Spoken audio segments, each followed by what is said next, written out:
father was captain of a starship for 12 minutes.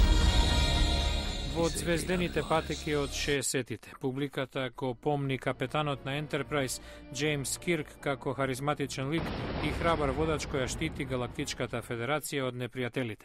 Во новиот филм Кирк е само деструктивен младич, без вистинска насока во животот, чиј татко загинал бранејќи го од непријателски напад, бродот со кој командува. There are 4 of us and one of you. You'll get some more guys and then it'll be an even fight.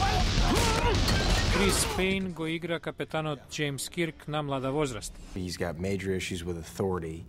Тој има голем проблем со авторитет. Филмот покажува како тој ќе го канализира својот огромен набој за да стане вистински капетан. Истото се однесува и на младиот Спок. Ликот, чиј еден родител е од планетата Земја, а другиот од планетата Вулкан, мака мачи да ја пронеде рамнотежата меѓу неговата човечка, емотивна природа од една страна и премногу логичната вулканска страна, пред да стане прв офицер на Ентерпрајз. Захари Квинто го толкува ликот на Спок во предложението. Тој наведува дека бил голем предизвик да го замени Леонард Нимој, кој пред 40 години му даде живот на ликот на Спок.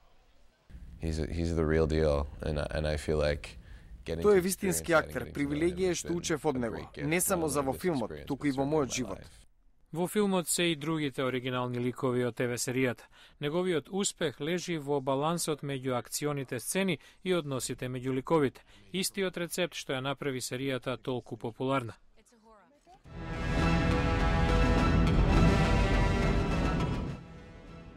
Новиот филм не е далеку зад серијата. За сега заработи $100 милиони од киновлезници. Публиката е од сите возрасти. Зошто да не? Во филмот игра одлична екипа, има прекрасни специјални ефекти и вонвремена приказна.